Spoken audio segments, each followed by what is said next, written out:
First of all, I want to say just hello and welcome, everyone. You are all welcome here. Good morning, good afternoon, good evening, whatever time of the day it is, wherever you are. My name is Lauren Harrington, and it is my great pleasure to be the host of today's AAVSO webinar. Now, this year, the AAVSO is both honored and thrilled to be able to celebrate its 110th anniversary. And we want to thank everyone who has contributed to this momentous accomplishment. We are very, very excited to be able to celebrate our 110 years in person at a spectroscopy workshop and annual meeting, which will be held on November 3rd through 7th in Somerville, Massachusetts. The annual meeting will also have an online viewing option for many of its presentations, so that those of you who aren't able to attend in person can still enjoy the show. We are still accepting abstracts from attendees who would wish to give an oral or poster presentation on their research. And in fact, the deadline for abstract submission has been extended. So if you are at all interested in attending or presenting, please visit the link, which is displayed right there on your screen. You can snap a picture with your phone if you need to preserve it. And there you will find more information on the spectroscopy workshop, the annual meeting, the abstract submission process, and the registration links. Now, today's webinar is a how-to hour, which means that we are going to focus on interactivity. So after today's presentation is over, we will have an extended Q&A period. During that time, we will do our best to address all of your questions.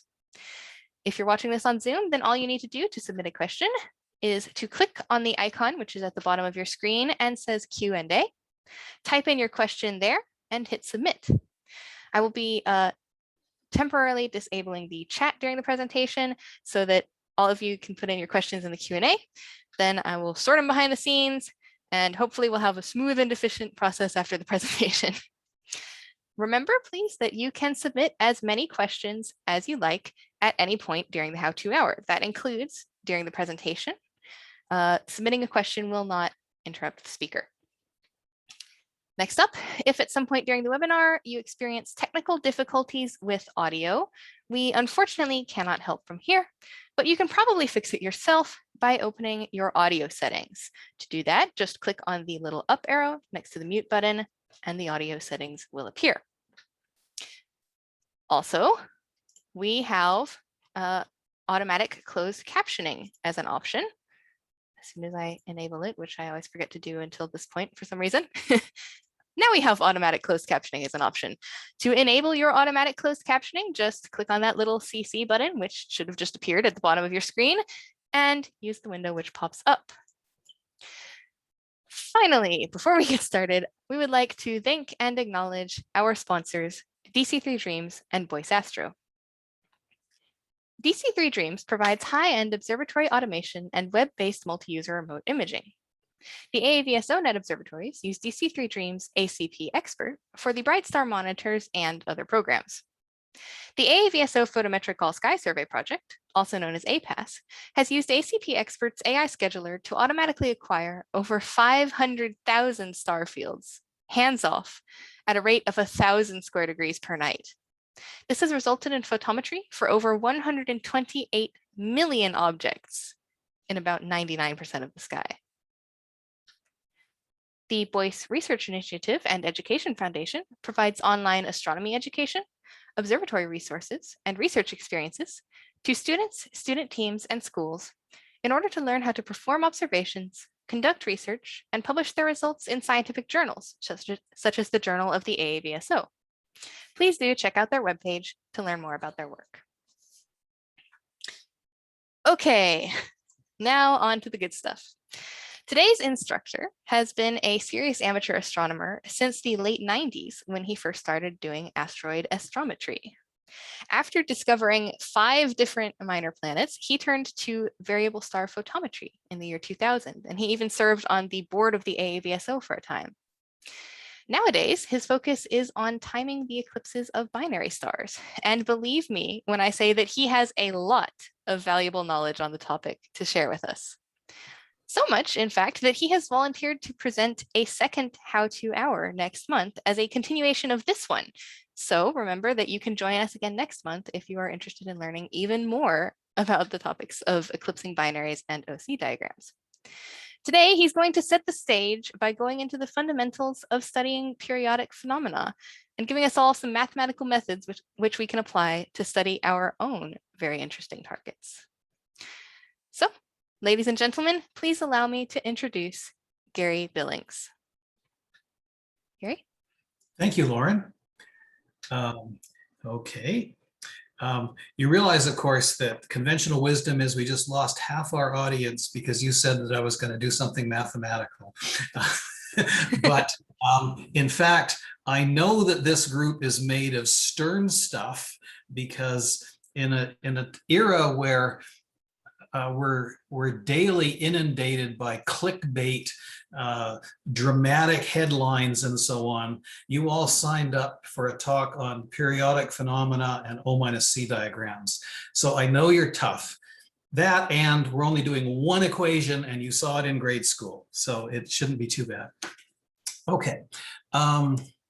Yeah, the really boiled down version of this talk and the second half of this talk, which is next month, is that we are variable star observers, and in many cases, we will assume that the variable star changes brightness with a pattern that repeats at regular intervals. And then as good scientists, we will ask ourselves, is the interval really regular?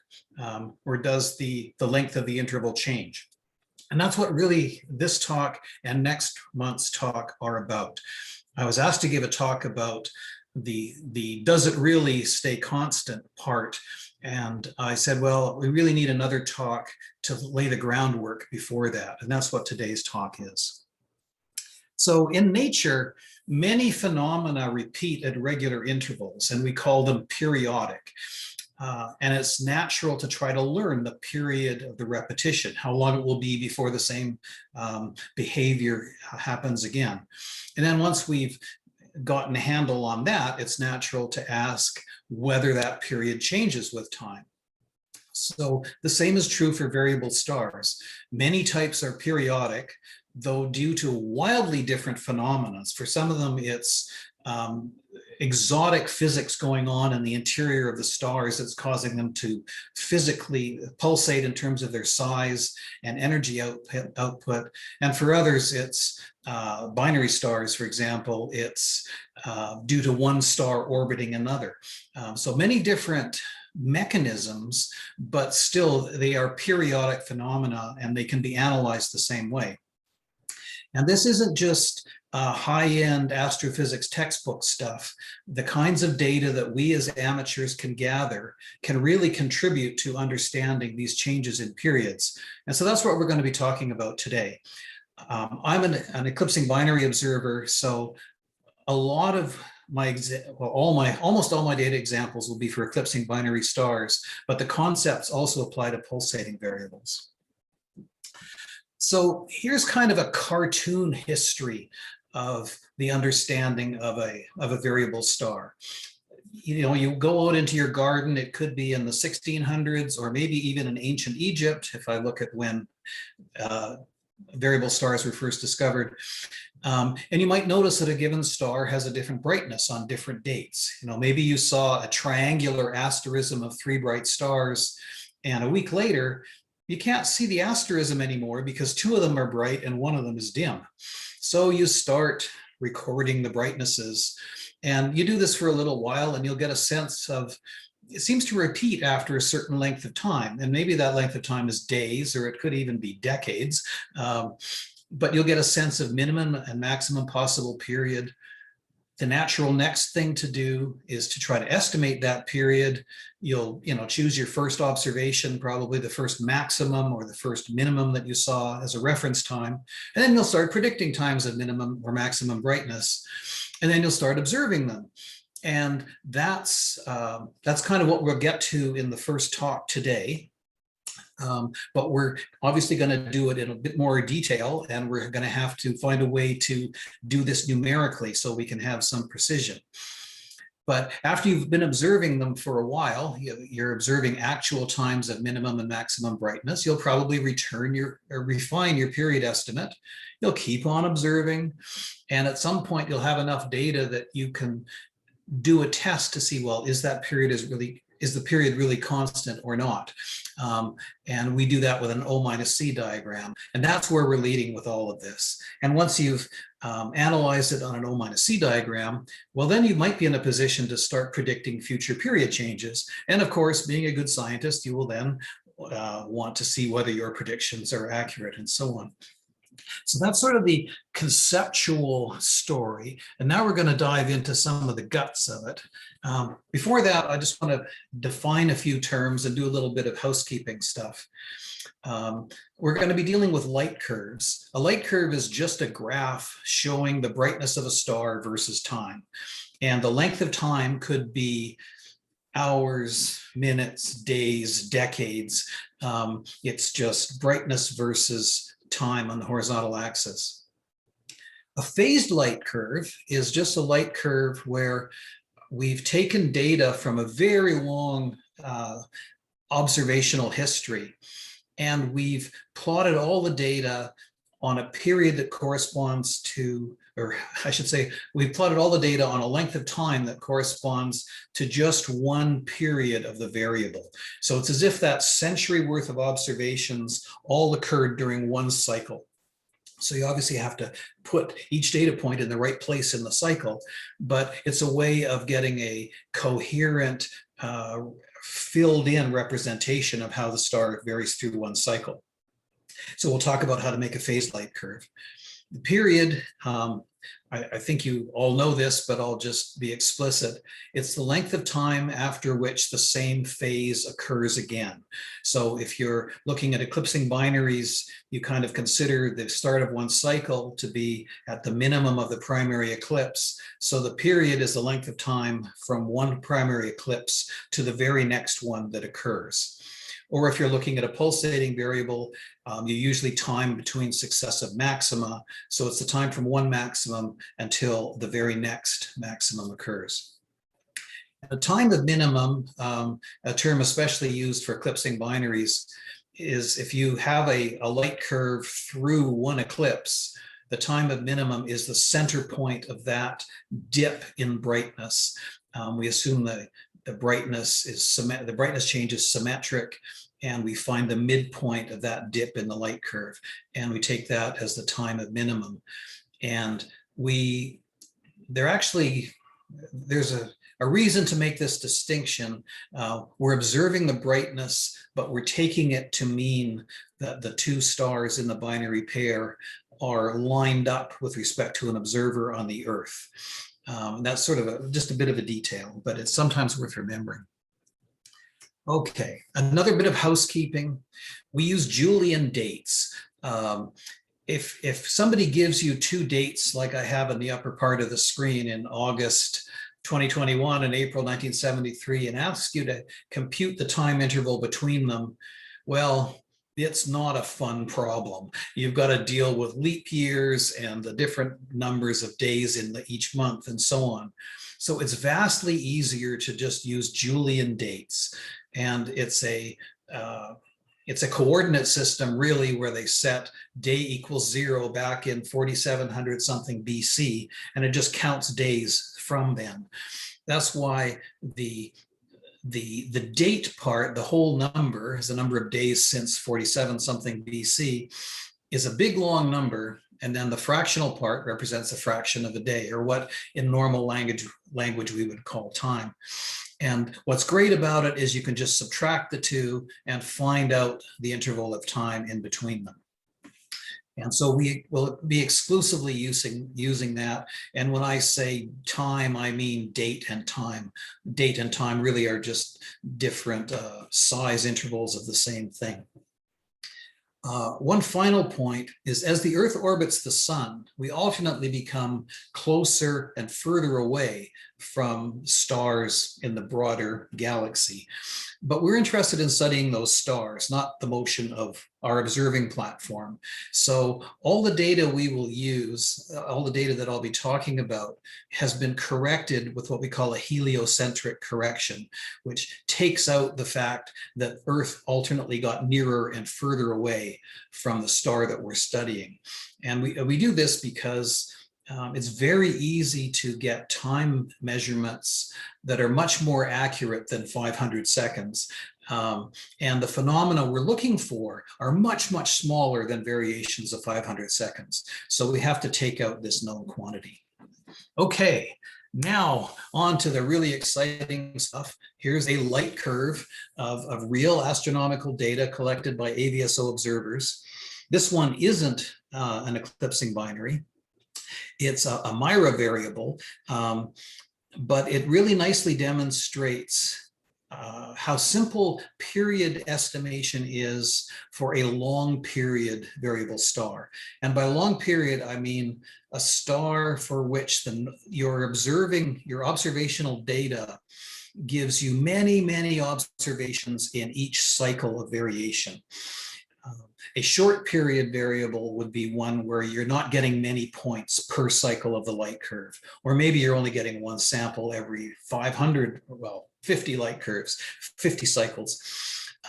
So for these long period stars, getting a period estimate is very easy, or at least an approximate estimate. For example, I observe on this graph, this is data I just downloaded from the AAVSO the other day. At 245,9,000, we have a minimum. And back here at 245, 4,500, we had a minimum. So 4,500 days, and I counted 11 cycles. So you just divide 4,500 by 11 and you get 409.1 days per cycle. There, you've done a period estimate. And VSX says the accepted period is 409.2. So that's certainly close enough for government work, as they say. But the rest of this talk will be mostly focused on stars for which the opposite is true. We have very few observations per cycle when we're collecting just survey data, where we're shooting all over the sky and then just from that big data set going and collecting the data points for any given star. So to demonstrate the problems or the features of that type of data, the upper graph here is a fake light curve I've made that's a pretty good representation of the variables, eclipsing binary variable LS Persei. And you can see that about every 3 days, it has a primary eclipse, and in between it has a smaller secondary eclipse. So this is the kind of light curve you would get if you can get a measurement on this star instantaneously, continuously, every minute, let's say, very much like the Kepler satellite. Kepler data tended to look like this. And also this was observed, this fake data was observed from a place where there was no daytime that blocked out parts of the light curve. So we were in space, we could observe continuously, and that's what the light curve would look like. The bottom graph is a representation of what would happen if you were doing some kind of survey where you couldn't be measuring this one star every minute. Instead, here we've got about 2 observations per day at random times. The observations are not coordinated with what the star is doing in any way. And you end up with a light curve that there's a certain randomness to it. Most of the time the star is at maximum brightness, but occasionally you catch it when it's dim. And just the characteristics of this data set would make you suspect an eclipsing binary. And of course, we know that's what it is because I made it to look that way. So let's assume for the moment that we know what the period of this star is. And of course I do, because this is fake data. So the upper graph here is the same graph from the previous slide, but let's now make a phased light curve from it.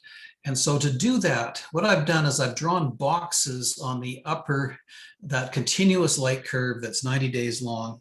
I've drawn boxes that the width of the box is one period of the star. In fact, when I generated that graph initially, I put tick marks at the top that coincided with the time of the primary eclipse. So the interval between tick marks is 1 period. For reasons that will be apparent shortly, I'm going to position these boxes so they start 1/4 of a cycle before the primary eclipse, and they go up to 1/4 of a cycle before the next primary eclipse. So for each box, let's take the data points and plot them on a graph, and we'll make it a little wider. And it goes from minus 1/4 of a cycle to plus 3/4 of a cycle. And we'll populate this lower graph with the points taken from each box on the upper slide. And I've only drawn 5 boxes, but in fact, they go all the way across. And when we pull in those points from the boxes up on the upper slide, they gradually fill in the light curve. And you get a very nice representation of what the star is doing from this randomly sampled data. And this yellow box is a note to myself here. The deep eclipse is the primary. We just call the deep one the primary eclipse. And for this star, the secondary eclipse is quite shallow.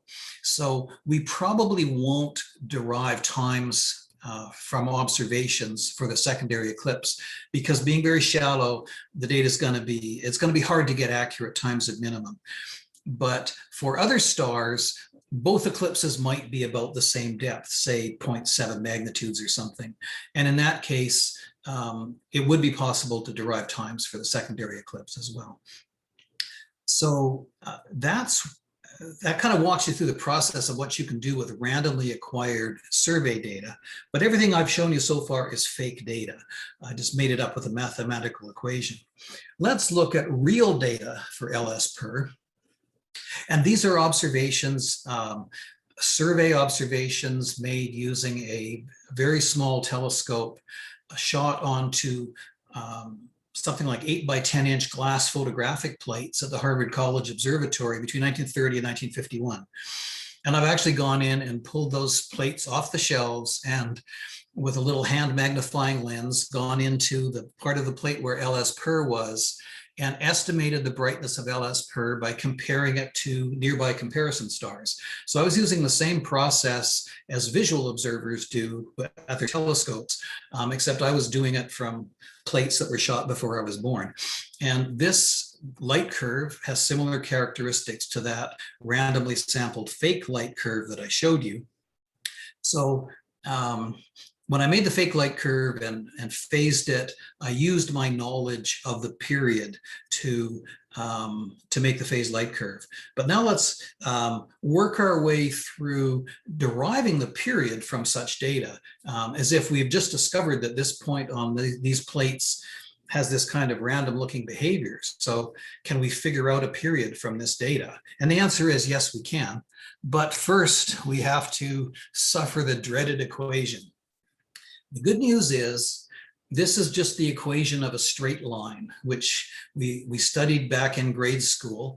In the textbook we used, the equation was y equals mx plus b. So at x equals 0, y has the value of b. And then as we move to the right, every time we increase x by 1, y increases by the amount m. So let's now make that real for the actual problem we have at hand. And we would say the time of eclipse, the eclipse for cycle number E is equal to the eclipse for cycle number 0, the time for eclipse number 0, plus the distance we've moved in time in cycles. So that's E is the number of cycles multiplied by the period. And that's the fundamental equation for this talk and for next week's talk. It just says that the time of eclipses, each eclipse comes later than the previous one by an amount equal to P, and the first one occurred at time T0. We normally just write it the other way around. TE equals T naught plus P times E, but that's it. Now, I'm going to beat this to death for a few more slides. This equation is how I made those ticks on the fake graph that I first showed you. in this case, I didn't use Julian dates starting in 4700 and something BC. I just said, my calendar is going to start when this star has its first eclipse. And so the bottom axis is days, and the ticks on the upper axis are cycles. And so each tick on the upper axis is about 3 days apart. So that's right away, that's an example of how we can use this equation. If you plug in a T0 from a real eclipse, then TE will tell you times when subsequent real eclipses will occur. And this is the equation that you use for predicting future eclipses of your binary star, for example. Again, we're just going to talk about the same equation with a few more words. T0, because it's in Julian days, is this big, long, cumbersome looking number, but it's really just a date and a time. And same with period. Here I've shown a period to 6 decimal places. In fact, using the kinds of observations that we here can all make, it's very easy to refine a period out to 8 decimal places or more. And it's when you get the period to higher precision in that way that you can really start to study whether the period is really constant or not. And often it is not. And that is then telling you that the star you're observing is doing something interesting. Okay, I've already talked a bit about how to do a phased light curve, and we'll talk about it again later. So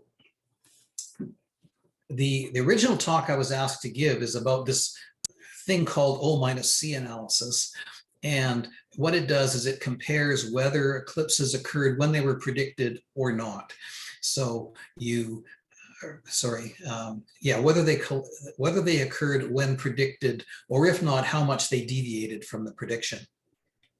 So we've just seen how we can use that equation to make predictions, and then we can go in and schedule time on our own telescope to observe an eclipse and derive a time for the center of the eclipse.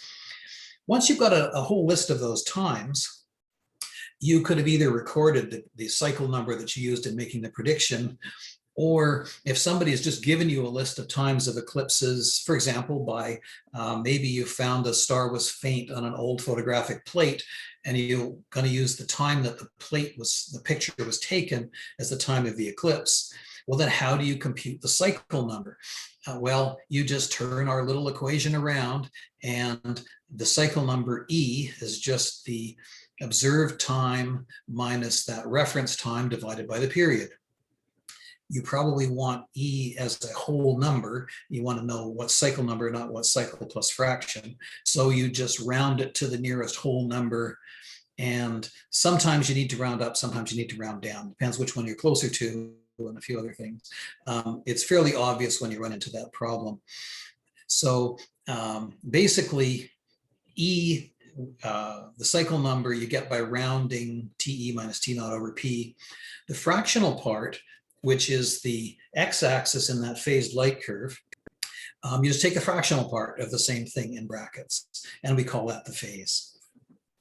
Okay, with that background math tutorial out of the way, let's go back and derive a period for LS per using those plate observations. And unlike before, I won't assume, I won't already have the answer. I'm just going to put in the times at which those photographs were taken, corrected to heliocentric Julian date, and the magnitude of the star in each of those images. And I'm going to load them into the AAVSO program VStar. VStar is freely available. It's written in Java, so it should run on any platform. I'd never used it much until a few days ago when I wanted to use it for this talk. I downloaded it, imported my data set, and did several iterations of a period analysis in 10 minutes. So it's easy. Now, I did already have Java enabled on my computer, and that may have helped. If you just excuse me for a second, I'm going to take a drink of water here. I don't normally talk to myself quite this much in front of a computer. Okay, so we imported my data set into VSTAR, and it plots it. It says light curve for unknown object, because you can also use VSTAR to import observations for a named star from the AAVSO database, for example. But I was just importing it from a file on my computer. So I import the data. It immediately plots a light curve. That's what these yellow points are, and it has similar characteristics. It should, because it's the same data. It looks the same as the data that I showed you earlier for LS per. Now I've loaded it in because I want to estimate a period. So up at the top of the VSTAR screen, I pressed the button that said, do a date compensated discrete Fourier transform period analysis of this star. And it first asks me, you just want to use the data, or do you want to average together data points first? And I said, no, just use the data. And then I said, let's try to search for a period between 1 day and 5 days. And let's do it in steps of 0.001 days. So I was telling it, try 4,000 different periods, and then assess each period to see how good a job it does. So I just pressed OK, and it produced this plot that's down at the bottom. So to understand this plot, what is happening in the program conceptually, but the algorithm doesn't work this way, but this is conceptually what it's doing, is it's making a phased light curve for each of those 4,000 periods that I told it to try. And then for each one, it makes a score, it gives it a grade. And if for the period it's trying, the results still look like random scatter, it gets a low grade. So all these periods down here didn't do a good job. When the period that it's trying is doing a good job of making a nice coherent light curve where all the data are sort of consistent, they're not looking too scattered, then that period gets a high grade. So right away from the 4,000 different things it tried, I can see that it's identified some candidates that are quite good. So I then told it, okay, let's just concentrate on a smaller range of periods and test them with smaller steps between each period. And so I did that, and now between 2.6 and 3, I probably tried 10,000 periods between here, or something like that. Now it's still putting peaks at about the same places, but the highest peak is here about 2.92. So let's zoom in one more time. And it's produced this scorecard, report card, if you will. And clearly the highest peak is this one. I click on it, and then I just click make a phase plot. So show me the phase light curve that you get if you use this period. And it produces this plot on the left. What it's doing here is it's actually showing all the data twice. It's showing 2 complete cycles, and it's done a good job. In the primary eclipse, all the points are faint, and there's no contradictory bright observations that are landing in that phase of this phased light curve. So that's telling us that the period it used is probably pretty good. I didn't tell it anything about what date or time to use as a reference time. So it hasn't put the primary eclipse at phase equals 0, but that doesn't matter. We now know the period, so we know the period of repetition and so on. And we can start predicting eclipses. And when I take that same data and I plot it in Excel, with darker points that are a little easier to see, you can see it's done a nice job of phasing the data. Okay, I've shown you an example using visual estimates from glass plates shot almost a century ago. The same process works for modern surveys. I know Sebastian Otero is listening in today. He's done this extensively on data from the ROTC survey, also known as NSVS, where they shot an all-sky survey in 1999 and into 2000. And he discovered many variable stars by basically getting light curves that looked like this. You know, most of the time the star was was bright, but occasionally it was dimmer, and then doing the kind of period analysis we just described. Well, Assassin now acquires the same kind of data, and I believe they pump all their photometric observations for every star into an automated data processing pipeline that does the process that I just described. It does it automatically. But in this case, I forced Assassin to give me the data, not as a phase light curve, but just the raw light curve. And you can see that this 4.5 years of data shot quite recently using totally different technology presents you with exactly the same kind of problem as we had with the light curve from the data from the glass plates. And Assassin actually readily gives you a phased light curve. And once again, we can see this has the same kind of characteristics as we saw for LS-PER before, except that, Assassin is, the noise level of Assassin is much, much less than my visual estimates of dark blobs on a photographic plate. Okay, Assassin will automatically give you a phased light curve. But if you have a data set and you want to make a phased light curve yourself, it's actually quite easy to do in Excel. I won't walk through this in quite as much detail as I could, but basically you just start with your HJD and magnitude, and you compute the phase, and then to shift it by a quarter cycle to make an attractive plot for the human eye, you go through another step.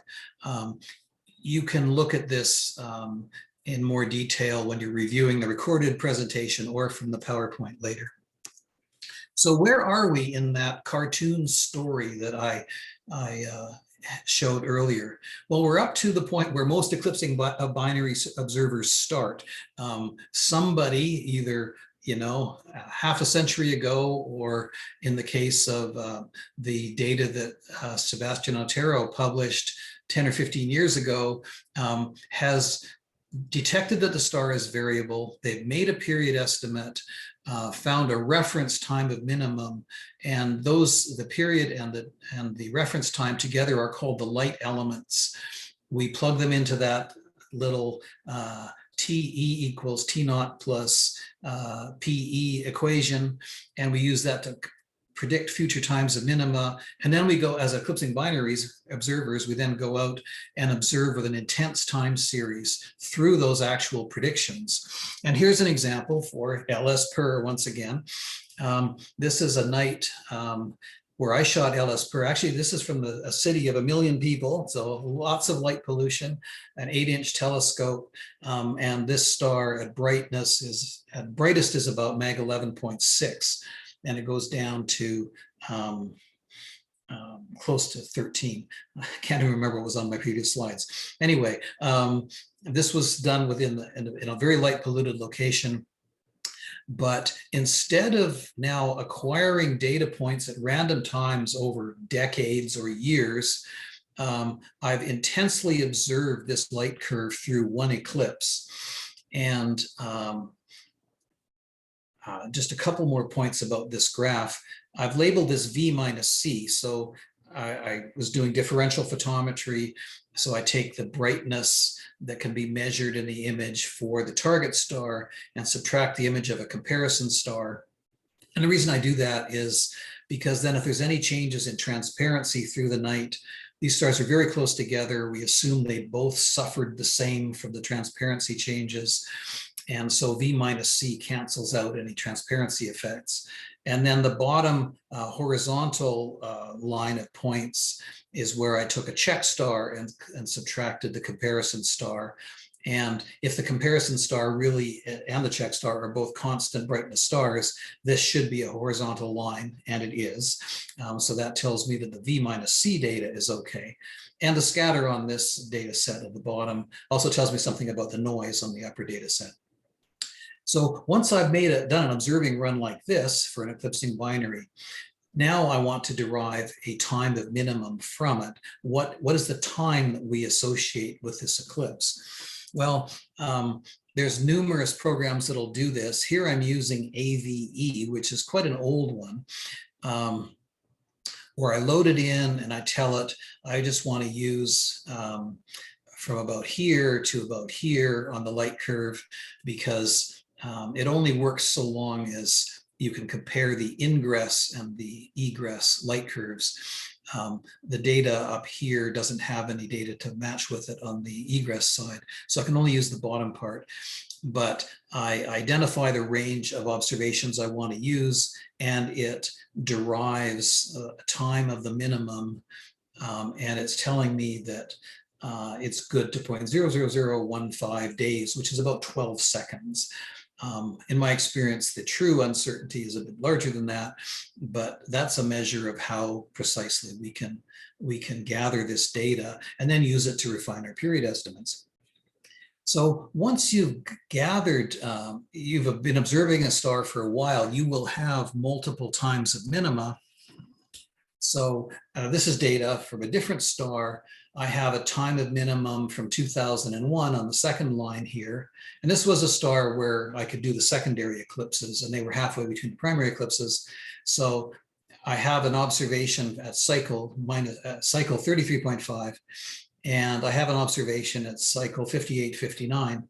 I just subtract those two times and those two cycles, divide them, and this is an estimate of the period in days per cycle. And if I had more than two times of minima, and in fact for this star I have dozens, I could enter them in a spreadsheet and use Excel's linest function to come up with a statistically best fit of a straight line to those observations. And the slope it gets from the straight line is the period, and the intercept is the T0, that reference time that we want to use. So this has pretty much brought us to the point where you are ready to compute O-C diagrams. And so now kind of foreshadowing next week, on the background of this slide, I've got a spreadsheet where I have a list of observations for this star, where I've got cycle number on the left, and I've got observed times of minima derived in the way that I just described in the next column. I can then make, zoomed in down here at the bottom, I can then, for each of these cycle numbers, I can predict a time of minimum using this little equation that I've been droning on about. And now that I've got an observed minus a calculated time, I can compute an O-C.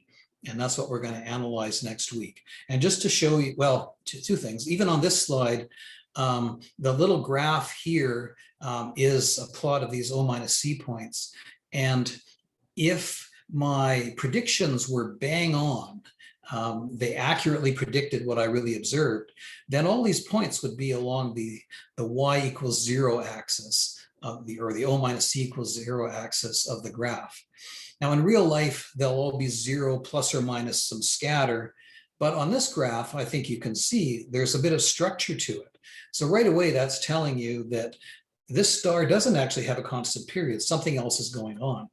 And for LS per, this shows data from eclipses back to 1890. And we can really see right away, there might be different ways of characterizing this, but at a minimum, the data seem to be on one trend up to about 1940 or 50. And then after 1960, it's on another trend. And if we zoom in on this, on the more precise recent data, there's bumps and wiggles in the data trend that are real. So an O-C diagram right here for this example is showing you that all kinds of interesting things can be going on. And that's what we'll talk about next week, next month. So I'm going to leave it there for today, except to say that, as you know, this is being recorded. So the plan is to make it available as a YouTube video. Also, I plan to make this PowerPoint available, and there is a page of sort of an annotated bibliography. The very first one here is a very good overview paper that's in a public ASP published volume, but it's available for free download from ADS. that is a good overview explanation of the O-C diagram. So I'm going to leave it there for now and pass it back to Lauren, who probably has questions for me. Thank you, Gary. That was a great explanation. In fact, I'm not seeing many questions, so I guess that means it was really clear. Maybe the equation did wipe everybody out. No, actually, we've got quite a few more participants than we have been having recently. I'm impressed. Good, good. So our first question comes from Ray Tomlin, who had asked, can a star shift in phase and amplitude while maintaining close to the same period, sort of a binary mode behavior? I'm sorry, can it shift in phase, did he say? Yes, phase and amplitude. Okay. I think he's been looking at my presentation from next week. An eclipsing binary probably won't because, well, it can't do a sudden shift. It could only do a gradual shift because the orbits would have to change. And no, I'm even going to retract that. It could have a sudden and quick mass transfer between the two elements, and that would cause a period change, probably more than a phase shift. There is a very famous example, which I will probably show next week, of Polaris, because Polaris is a Cepheid pulsator. And there was a period, I think it was in about the 1960s, when Polaris, it didn't happen overnight, it maybe happened over 10 years, but on the O-C diagram, it showed just a jump discontinuity. So it must have been, its clock was running quick. It was pulsating extra quickly for a brief period of time, and then it went back to its previous behavior. So that's as close as I can get to answering the question. I guess the way to think of it is we're looking at numbers in a spreadsheet, but they're representing the physics of stars and what those stars are doing. So to get a phase shift, then something about the star system has to undergo a sudden shift or sudden change. So if you think about what you're observing and think about, okay, what physics could explain that, that's a way to tackle the problem too. Great answer, thank you. And Ray says thanks. You're welcome. So our next question comes from Greg Conrad, who had asked, can an analysis of the time between the primary and secondary eclipses provide useful information? Yes, we will talk about that next week or next month too. You might have noticed I stuck in a caveat there about when I was observing a star that had primary and secondary eclipses that were both observable, and I said, and the secondary is halfway between the primary.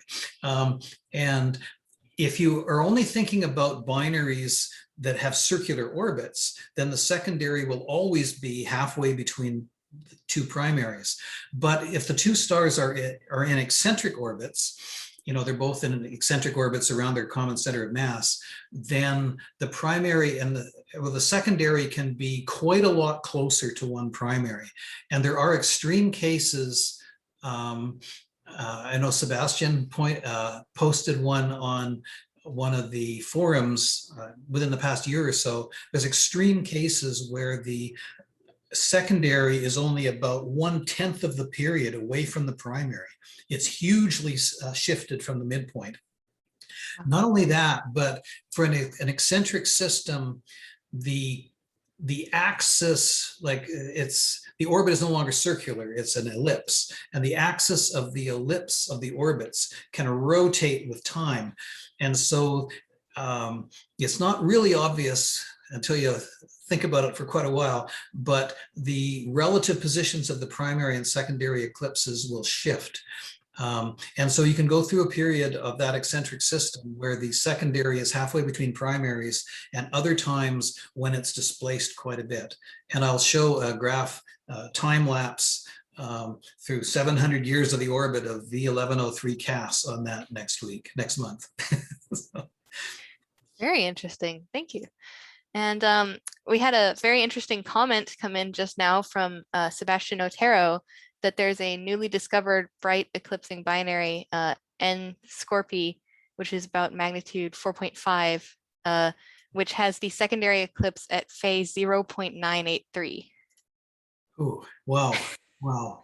Well, I'm going to leave that one for somebody else. I'm at latitude 51 north, so anything in that constellation is difficult for me. But so I won't be observing it. It's fair game for everybody else. Fair game anyway, of course. But thank you for that, Sebastian. That's a really interesting one. Yeah, that is interesting. I think I'll have to go for it. Hopefully the N in N Scorpii means north. All right. Next question comes from Greg Conrad again, who had asked, can O-C analysis detect exoplanets? In principle, yes. Well, actually, I'll say it more strongly. I'll say yes. But probably not with the, well, let me back up a bit. The answer is yes. And when you read the exoplanet literature, they talk about transit timing variations, where they've detected, a star using, a planet, an exoplanet using the transit method, and the timing of the eclipse is not perfectly regular. Sometimes it comes in later than you were expecting and sometimes earlier, and it's due to perturbation by the other planets. And it's probably due to shifting of the barycenter of that other system. But I believe the transit timing variation, it's just a different type of O-C analysis where because O-C is a very general concept. You can use it for anything that you're predicting. You can then observe what really happens and subtract it from the prediction, and that's called an O-C. It's not really an astronomy thing. It's used in every discipline you can think of. And in exoplanets, they call it transit timing variation, but I think it's proper to call it just another type of O-C analysis. Now, the question is whether the signal to noise of, say, typical amateur observations of an exoplanet transit allows a good enough fit of the eclipse to derive a time of the eclipse that is sufficiently precise to detect variations. I don't know the answer to that. I don't know the exoplanet literature well enough for that, but that's what to look for, is transit timing variation. Very interesting. I had no idea that was even possible. Astronomy is really cool. And when you think about it, what we're doing is awfully simple. We dress it up with fancy names, but it's all really simple. So. That's the truth, if I ever heard it. Okay, our next question comes from John Merle, who had said that you were talking about the heliocentric time as a time that all times are converted to, but Gaia uses barycentric time. What is the difference between the two, and is it significant and something we should take into account? Excellent question. Barycentric time is actually the better time to use. It's going to give you a more accurate correction. The reason that I only use heliocentric is because AAVSO only ever talks about heliocentric time. Like you can submit data to the AAVSO in either JD or HJD. Last I looked anyway, there was no option to submit it as BJD. Now, for the types of eclipsing binaries that I'm talking about, the difference is smaller than the uncertainty in the observations, so it's unimportant. But he is correct. BJD would be the better time to use. But don't use it without taking care, because you don't want to submit BJDs to the AAVSO and tell it that it's an HJD, because somebody then may later on subtract the HJD correction and try to convert it to BJD, except it was already BJD. So that's why I'm only using HJD. Okay, thank you. Next question from Michael Peoples. Has anyone come across a triple star system using these kinds of measurements? Somebody else who's been sneaking a look at my PowerPoint. In fact, I've given a couple of talks. So this is going to be an egocentric answer, not just heliocentric, but egocentric. I've been observing a star called V571 Lyrae for 20 years. And using O-C analysis, the eclipses over a span of about 5 years, the eclipses alternately come in something like 7 minutes early and then 7 minutes late. And that's and the way I explain it is it's because the eclipsing binary that I'm actually observing is alternately getting closer to us and then further away as it co-orbits with a third star. So that is a triple system. Only 2 of them are eclipsing. But it's the O-C analysis that says it's a triple system. And I expect I will show that data next month. And I have also given talks about it at the AAVSO, and one of these days it's going to be a paper in JAVSO. So that's just cool. one example. There's lots more. It's just, hey, it's near and dear to my heart. So Cool. Looking forward to hearing more about it next month. All right. Next question from Mattis Kamenik. What do I do if I observed a star which I'm suspicious has a shifted minimum? You mean shifted from the midpoint? Shifted from the expected time? Is that what you mean? Mattis, if you would like to provide a clarification to your question, please do so.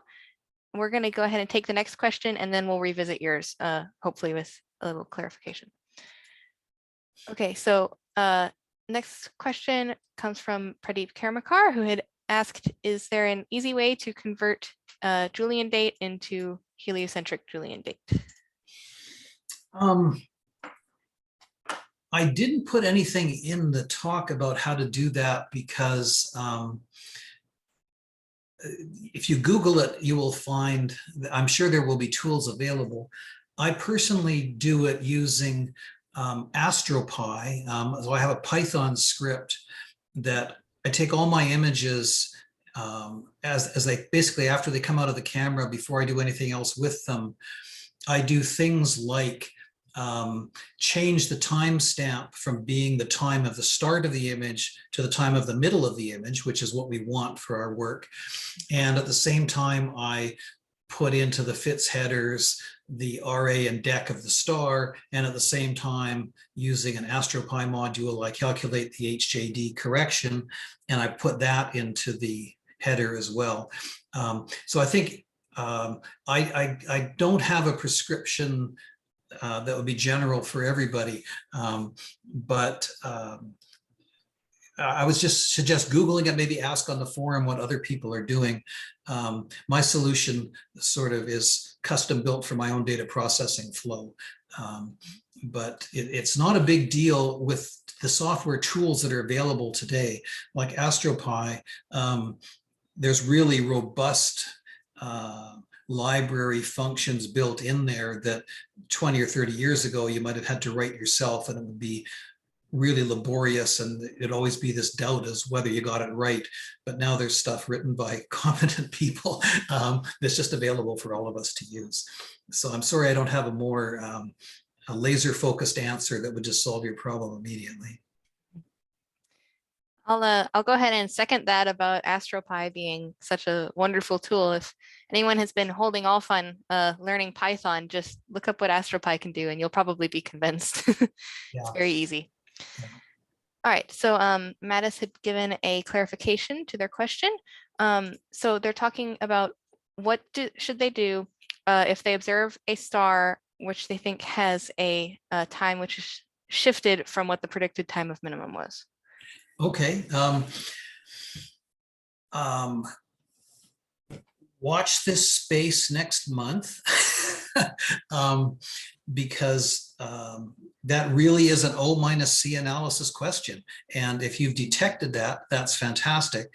One thing you might do in the meantime is a tool I use a lot is a website called the O-C Gateway. That's put up by the Czech Astro Society.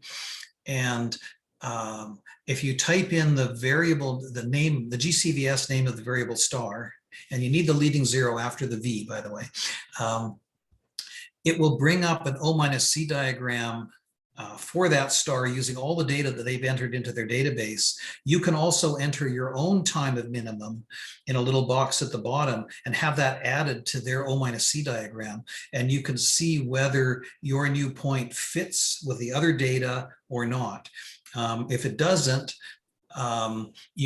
it could be that the star has done something, it has changed its period and it's now on a different trend, or we all have to be humble, we could have made a mistake, so it's in which case all we need to go back and find the source of the error. So if you only have one data point, and you look like you're significantly off their trend, but it's not an unreasonable amount, then you've got a hypothesis. Maybe the star has changed its period, or maybe you've made an error. So one thing you can do is make another observation, maybe seek other sources as well. Because if I make an error, it could be in my data processing flow. So if I make another observation, maybe I'll have the same error. But if you've been doing this for a while and generally all your data kind of fits the other data trends, then you probably don't have an error in your data processing flow.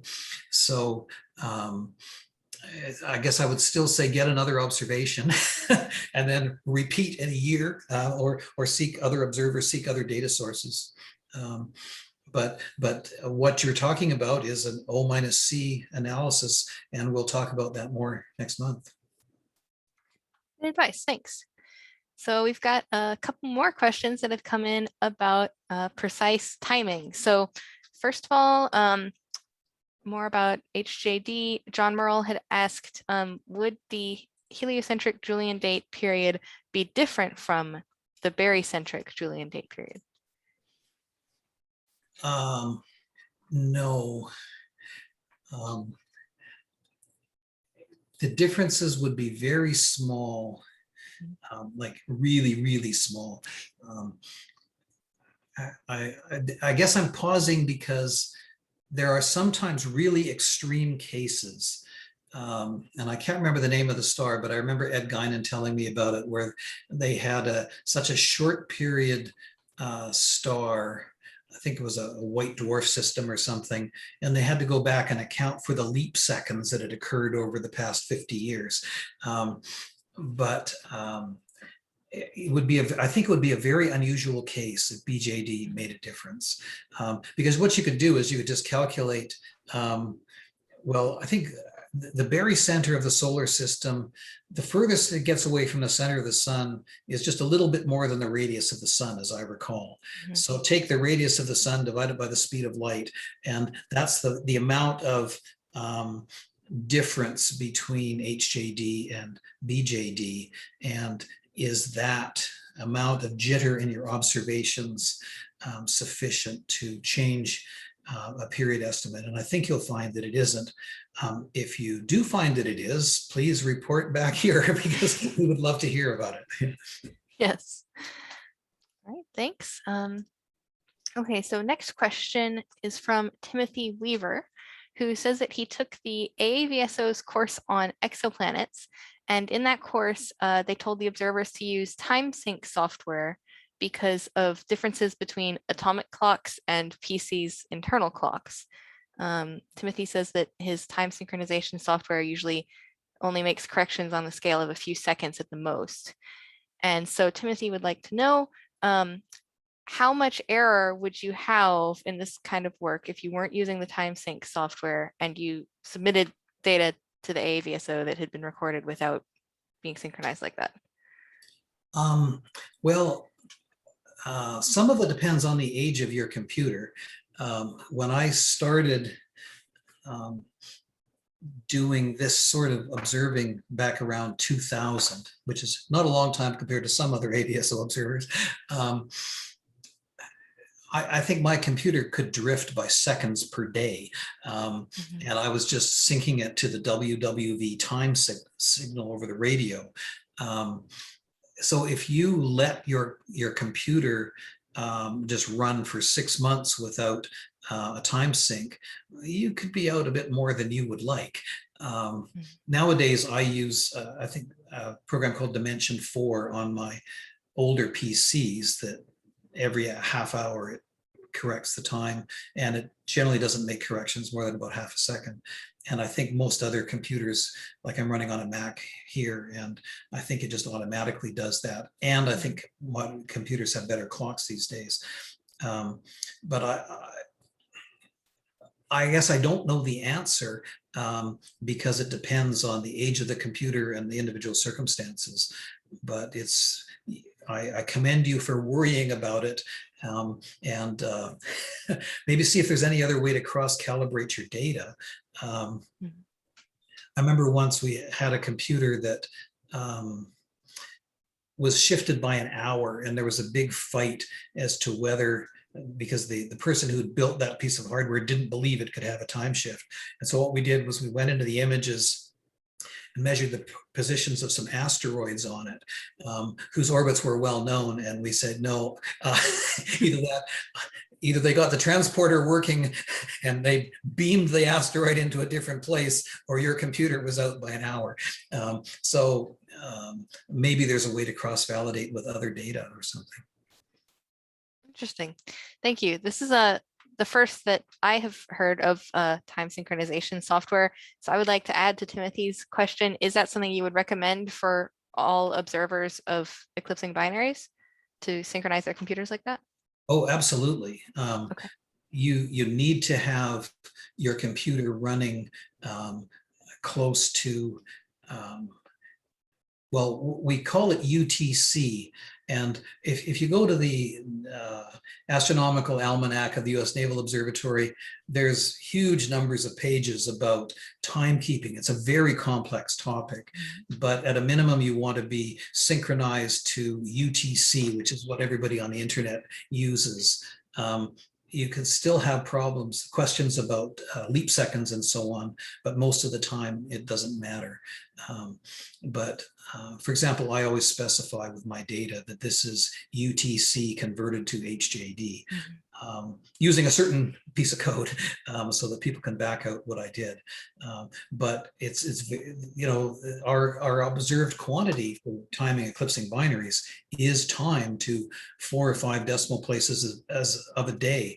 So as a scientist, it's your job to be sweating that. And so you're asking the right questions.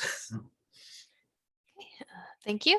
And one more question here from Timothy Weaver was, how precise do our observation coordinates need to be for accurate results? I'm not sure what he means. Does he mean the coordinates of his observatory? Because I think for computing an HDD correction, I think they probably use that. But it all comes down to the speed of light. You know, if you're off by 100 meters in the coordinates for your observatory, well, light just travels, you know, 1,000 nanoseconds in 100 meters. I'm not very good at shifting all those decimal places around in my head, but I think you'll find that if that's the question you're asking, if it's just uncertainty or impreciseness, imprecision in the coordinates of your observatory, then coordinates from Google Earth or something like that are certainly sufficient, because again, it's the light time difference between the coordinates you reported and the true coordinates, and it's much less than the uncertainty that we're getting from these observations. So I hope I answered the right question. Thank you. And Timothy submitted a comment and said that yes, he was asking about the coordinates of the observatory. So good answer. Thanks. Well, it's, you guys are doing the exact correct thing by worrying about these details, because details matter. So. That's the truth. Okay, so next question. You had mentioned getting your own estimates from the Harvard photographic plates. what's the story there? How did you get access to those? How do you get access to those? Well, I don't know if you still can, and it may be that you don't need to, because they have been, there's a project called DASH. I think it's Digitizing a Century of Astronomy at Harvard, where they built a very fancy and very precise scanner, and they were scanning their 600,000 plates to very high resolution, and then running them through programs that automatically extract all the stars, their coordinates, their magnitudes, put them into a giant database. And that project is still ongoing. And now, a couple of years ago, they had a flood, which impacted their work. And so I think there's been a bit of an interruption in their release of successive parts of the sky. But hopefully, all that data will come on stream, because it is a bit of a fun story, and it's, you know, I'm back to this tough group of people who've signed up for a talk about periodic phenomenon on a Saturday afternoon. You guys are tough, I know that. And so you'll appreciate this, that I, spent weeks of my holidays, most of the time alone, in these archives filled with glass plates tightly packed on shelves, looking at each one at a time through a little hand microphone magnifying lens. And it was great fun. But at that time, with an introduction to the curator of the plate stacks, which another AAVSO member, David Williams, provided for me, because he was using them quite a bit himself. And David showed me the ropes on how to find things in the plate stacks and what the different series of plates were. But yeah, I researched a number of stars by visually observing them on those photographic plates. And I don't even know if they still allow that access, because I know they've had to move all the plates as they run them through the scanning machine, and they may now all be in offsite storage. But it was great fun, because occasionally you'd find a plate that had been you knew that this plate had been handled by really important people. One time, I'm taking up everybody's time, but I'll share this anyway. One time I'd seen this article in Sky and Telescope about Hertzsprung's enigmatic object. And it was a transient object that appeared on a glass plate, on only one plate ever. And normally you'd say, oh, it's a plate defect, a defect in the emulsion of the photographic plate. However, this was one of the plates where they did an exposure, then they turned off the drive to the telescope for minutes or something. And so all the stars made a little streak, and then they did another long exposure. So you had a blob, a line, and another blob. And this transient object, both blobs were present. So it wasn't a plate defect, it was real.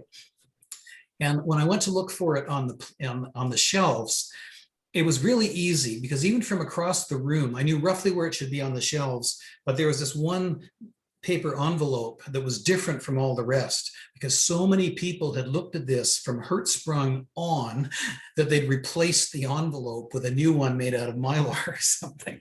So it was pretty cool to just know that better people than I have looked at this.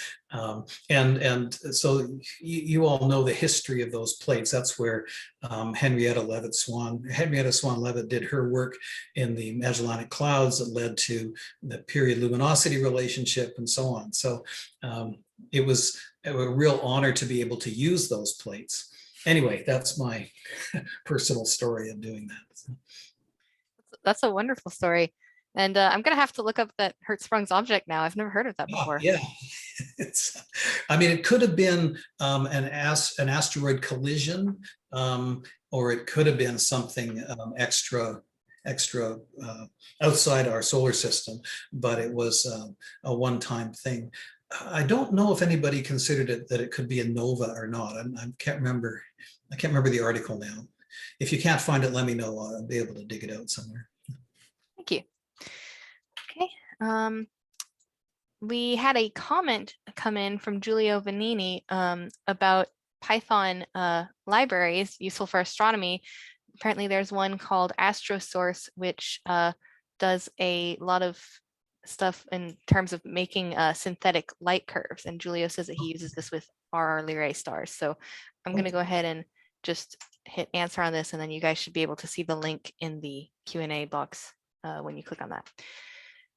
And one more comment just came in from John Merle, who had said that most computers now use NTP to sync their time as long as they're connected to the internet, and that you can get accurate time from GPS satellites. So. Yeah. Actually, as I think about it, I like to think I'm not that old, but the observing I was doing back around 2000, my internet connection was probably via an acoustic modem over the telephone. So, things just weren't as automatic as they are today. Yeah. Okay. So next question, have you ever observed any effects in your light curves from star spots being eclipsed? No, although in principle, of course, you can. One thing that can arise, which I didn't talk about this week and I won't talk about next week either, is that, remember I showed that light curve where I had shot an eclipse of LS Per back in 2005, and you could see the star clearly declining in brightness and becoming flat and then going up the other side. Almost all algorithms that try to determine what is the center point of that dip assume that the ingress and the egress halves are perfect matches. They're mirror images of one another. If you have star spots, like big star spots, those may no longer be mirror images of each other. And that creates a problem because it'll distort the time of minimum. And this is an example. Remember, I distinguished between the time of minimum derived from this graph versus the fact that what we really want is information about when the two stars, their orbits, their positions in their orbits are aligned with respect to an observer from Earth. Mm-hmm. If one of those stars has an inconveniently placed spot, the time that you derive from the dip in the light curve isn't going to be the same as the time that corresponds to when the two stars are aligned in their orbits. And that will be a problem, and it could mess up your O-C diagrams a little bit. I did see Gil Lubke. I'm not sure if he's on here today, but he has a really nice example of that where he observed light curves in different colors simultaneously. He had a high enough signal to noise that he could cycle through all his filters and still get a densely sampled light curve in a bunch of different colors. And as the colors were progressively bluer, the derived time of minimum shifted in a consistent direction. And that was consistent with having a bright spot on the star that was affecting just one side, either the ingress or the egress, I can't remember which. So I haven't observed like a mini, like a transit, like an exoplanet transit type feature. I haven't observed anything like that, although in principle you could. And I think probably the exoplanet people sweat that as to whether they're observing star spots or not. Again, exoplanets aren't my specialty. So it's an important physical phenomenon and one I deliberately skipped over just to to try to keep the presentation shorter. Thank you. I asked that question because we had a really interesting webinar by Dr. Gibor Basri recently, who had talked about how occasionally effects from star spots are visible in transits. Now, I don't remember if that was exoplanet transits or eclipsing binary transits, but yeah, it was an interesting watch. And that that recording will be going up soon on our YouTube channel for those of you who want to review it. And I think we've only got one more question here. So if anyone has been sitting on a question, please hurry and type it out now before your chance goes away. And assuming not, this will be the last question. So what targets would you recommend to people who are in the audience right now? Say that they want to rush out and start observing some eclipsing binaries, so they've got their data ready for next month's webinar.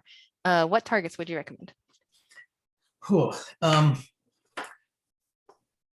Well, a couple of components to the answer. I gave a talk. It was, I think it was sometime last year, and it was, and I know that it's available on YouTube. I and Jerry Samolik and maybe Sebastian, somebody else, at least one other person spoke. And it was about, and I spoke about choosing targets, eclipsing binary targets to observe. And so you might look that up. I don't know if you go to YouTube and search AAVSO channel, there'll be something about eclipsing binaries from first half of 2020. And I'm one of several speakers, so it's multi-hours long. So that's one source.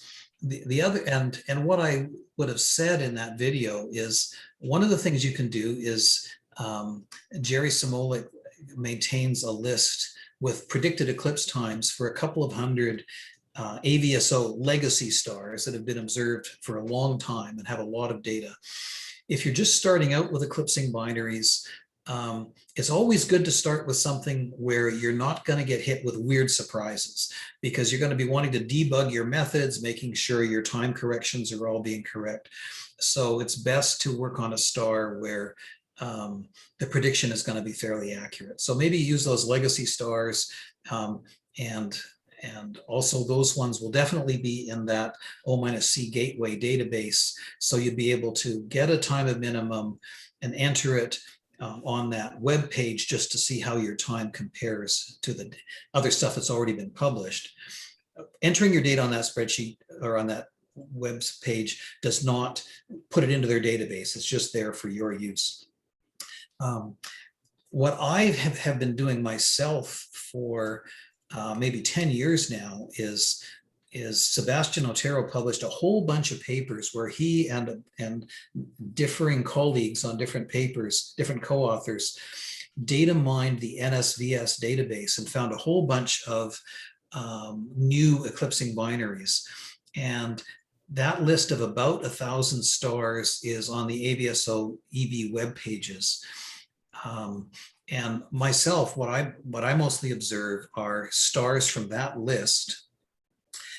And he has in the spreadsheet for that list of 1,000 stars, and I call them the Otero plus stars, because Otero plus many co-authors. There'll be a period and a T0 for each of those stars. Now, those were originally derived just from 6 months of observations, 6 months of survey data, like the data that I showed from Assassin, but only 6 months of data, and it was all around 1999 to 2000. So the predictions from those light elements in that spreadsheet can be off by many hours. But if you've got your methods debugged, that's really a fun thing to do, because you're making observations that are needed, and you'll be able to, once those observations have been published and the light elements updated, you will improve the predicted times for everybody else in the future. You're also setting a more accurate baseline for the period, because, you know, Sebastian and company were only working with 6 months of randomly sampled data. Once you get a couple of eclipse times from a tightly sampled intense time series, that will be more accurate data. So that's what I like to observe.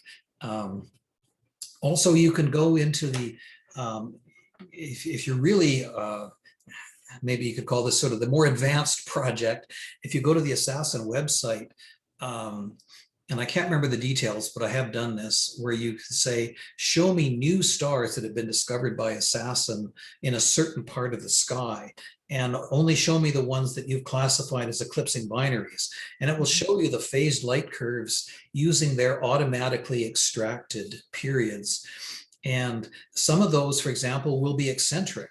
you'll be able to see that the secondary eclipse is shifted from halfway between the primary eclipses. So that makes it a more interesting star. And by the way, it usually misclassifies those. It gets the wrong periods for them. It'll estimate twice the true period.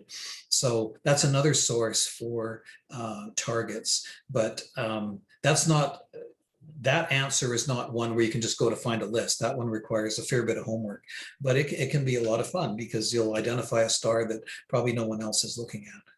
Yeah, excellent. Well, thank you. Thank you for the thorough answer. And we did have a last minute question sneak in. Before I get to that, there was a comment that Sebastian Otero wanted to add, which is that you can search VSX for eclipsing binaries without periods by setting the period when you go to do your search, set the period to between 0 to 0, and then type EA into the extended search form. So thank you for that. Oh, very good. Tip, Sebastian. Some of those will be very challenging objects because you have no guidance as to when an eclipse might occur. But those would be very worthwhile ones to tackle. And I would suggest the first thing you do is try to hit the online databases to see if you can find any data that shows variations. So places like SuperWASP, Assassin, and the DASH database, the one done from the Harvard plates, is published for some parts of the sky. So you might be able to find instances where that star was faint, and that could guide you in making predictions for the future. Thank you. Good advice. So it looks like our last question is from Michael Peoples. It's sort of a dual question. He asked, what is the minimum aperture that you would recommend for these kind of observations? And can you use a green filter instead of a Johnson V filter? Minimum aperture, well, I've done some very serious photometry on Epsilon Aurigae, which is a very peculiar eclipser, using a camera lens. So one answer is there's almost no minimum, and you can observe Algol visually, although you can't get very accurate times of minima that way. But, well, you know, that data, that light curve I showed through LS-PER was an 8-inch scope in a light polluted city. If you don't have a V filter, then I think using a green filter is probably a good choice. You'll actually get higher signal to noise ratio because the bandwidth of the green filter is greater. Just so long as when you, if you're uploading that photometry to the AAVSO database, just as long as you properly identify the filter, then that's fine. You're not producing the kind of photometry that people could come to 50 years from now and merge it with other photometry because, you, well, I suppose you could transform your V filter data, but I'm assuming you're not. That's still worthwhile. I use a V filter just because I do have one. But if you only have a green, then that's better than nothing. By using a filter as opposed to no filter at all, you will reduce some of the dependence on different colors of comparison stars and maybe extinction changing through the night and so on. So it's probably better to use a green filter than no filter. So go for it. That's always good advice. All right. And that's it for our questions. So I'm going to go ahead and put up our end card here and give the closing announcements. Okay, there we go. And the most important announcement first, which is that I want to give a huge thank you to you, Gary, for sharing your time and knowledge with us today. We really appreciate it. You're welcome. I would also like to give a reminder to everyone, in case you didn't pick up on it already, that Gary is going to be back on October 2nd in order to teach us some more about eclipsing binaries and OC diagrams, O-C, sorry. So make sure not to miss the second part of this series. And as always, I would like to thank our sponsors. DC3 Dreams, and Voice Astro. DC3 Dreams provides high-end observatory automation and web-based multi-user remote imaging. The AAVSO net observatories use DC3 Dreams ACP Expert for the Bright Star monitors and other programs. The AAVSO Photometric All Sky Survey project, which is also known as APAS, has used ACP Expert's AI scheduler to automatically acquire over 500,000 star fields, hands-off, at a rate of 1,000 square degrees per night. This has resulted in photometry for over 128 million objects in about 99% of the sky. The Boyce Research Initiative and Education Foundation provides online astronomy education, observatory resources, and research experiences to students, student teams, and schools in order to learn how to perform observations, conduct research, and publish their results in scientific journals, such as the Journal of the AAVSO. Okay, now with that out of the way, I have great news for everyone, which is that today's webinar has been recorded. And before too long, you will be able to find it on our YouTube channel, where it will join an ever-growing library of free informative webinars just like this one. Now is as good a time as ever to go check it out, maybe after you stretch your legs. We have just uploaded a couple of great webinars, one on visual observing, and the other on our remote telescope network. So if you've been waiting on either of those recordings are now up. While you are checking out our YouTube channel, please consider subscribing, because that way, not only will you get a notification whenever we upload a new recording, but by hitting that little subscribe button, you will be making YouTube more likely to suggest our videos to others, which helps us increase our educational reach. That is just one more way that you can help the AAVSO. And we may as well spread the soporific value of these talks. Yes. And so when it comes to supporting the AAVSO, we do want to say that this webinar series is being supported by you, the viewer, wherever you are. So please, if you're not a member, join the AAVSO. AAVSO membership comes with a lot of different benefits, from free access to our mentorship program to access to that remote telescope network that I mentioned, which is a valuable resource indeed. And as always, we would be so grateful if you would consider donating to the AAVSO. Every donation matters and goes towards making programs like this one come to life.